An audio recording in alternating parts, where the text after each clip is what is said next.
नमस्कार दोस्तों, स्वागत है आपका आर्ट ऑफ कैंडलस्टिक में।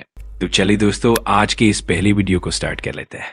सबसे पहले अगर बाजार की बात कर लें तो सेंसेक्स कुछ खास नहीं, जहां से शुरू हुआ वहीं पर खत्म। निफ्टी की भी बात करें तो सेम वैसा ही सिनेरियो रहा, जहां से शुरू वहीं आकर खत्म।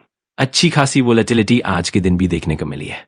तो जैसे कि हमें पता है कि सैंटा रैली का पीरियड एक एक दिन कम होता जा रहा है और अभी भी कोई खास सिग्निफिकेंट तेजी का परफॉर्मेंस देखने को नहीं मिला है। अभी तो सब ठीक ही है, ज्यादा कुछ खास नहीं, ज्यादातर लाल रंग ही नजर आ रहा है। अलग अलग इंडिसेस की बात करें तो कुल मिलाकर एक गोरिंग फ्लैटिश बाजार चल रहा है, कम वॉल्यूम के चलते। हाँ, सरकारी बैंक में थोड़ा सा ठीक परफॉर्मेंस था, बाकी सेक्टर्स में लाल निशान या कमजोरी देखने को मिली। फिर अगर हम बात करें एक खबर की जो पहले से ही डर थी कि दुनिया भर के बाजारों के लिए खराब खबर है, और वो खबर जापान से आई है। जापान में इंटरेस्ट रेट का मुद्दा है और इसी कारण जापान का 10 वर्षीय बॉन्ड यील्ड एकदम स्पाइक कर गया है। एक दिन में 1% की जंप, जो आमतौर पर चार्ट पर दिखाई नहीं देती।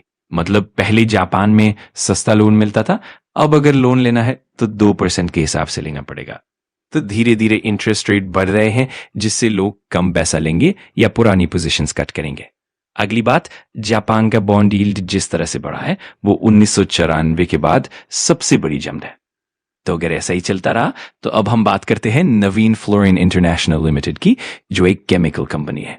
हाल ही में एंटी डंपिंग ड्यूटी की खबर से इसका फायदा कंपनी को मिल रहा है और आज भी कंपनी ने अच्छी तेजी दिखाई है। अगली बात अशोक, बाजार बोरिंग है लेकिन कुछ कंपनियां अपने ऑल टाइम हाई पर है। इन चीजों को भी समझना जरूरी है। कंपनी के नंबर्स और बजट सीजन के चलते इंफ्रास्ट्रक्चर में उम्मीदें रहती है, इसी का फायदा कंपनियों को मिलता है। अब आईटी इंडस्ट्री की बात करें, 60% बिजनेस अमेरिका से आता है।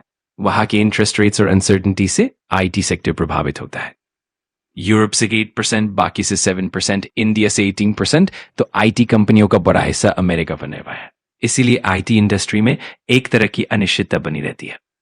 अगली बात, बारामती महाराष्ट्र में जहां सेटअप हुआ है, इससे रिलेटेड कारोबार भी बढ़ेगा।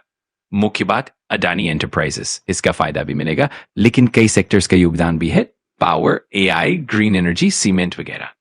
अब कमोडिटी मार्केट की बात करें, सबसे ज्यादा वोलेटिलिटी कमोडिटी मार्केट में है। एमएससीएक्स पर नेचुरल गैस, लेड वगैरह में हरा रंग दिखा है। कल की तुलना में आज कमोडिटी मार्केट में सुधार है। गोल्ड सिल्वर में भी अच्छी तेजी देखने को मिली है। तो इसी तरह से कमोडिटी मार्केट में भी काफी वोलेटिलिटी देखने को मिली है और इससे जुड़े स्टॉक्स जैसे जिंक, वेदांता, हिंदुस्तान कॉपर ने भी अच्छा परफॉर्मेंस दिया है। फिर बात करें शेयर ट्रांसफर की, तो आरबीआई ने कुछ बैंकों को इसमें शामिल किया था और अब एसएमबीसी बायर आ चुका है। जब तक ये पूरा प्रोसेस पूरा नहीं होता तब तक स्टॉक एक ही रेंज में रहेगा। फिलहाल बाजार थोड़ा बोरिंग है और कई अच्छे स्टॉक्स अटक गए हैं। स्टेट लेवल पर छोटे बिजनेस को भी रूफटॉप सोलर लगाना चाहिए, जिससे अडानी ग्रीन और टाटा पावर को भी फायदा होगा। आखिर में रेजिग्नेशन की बात करें तो जब कोई व्यक्ति रेजिग्नेशन करता है, हमें देखना होता है कि कहीं कोई गड़बड़ी तो नहीं है।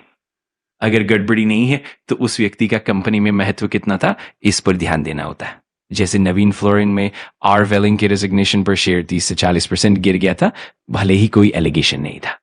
तो इस तरह से हमें इन चीजों को एनालाइज करना होता है।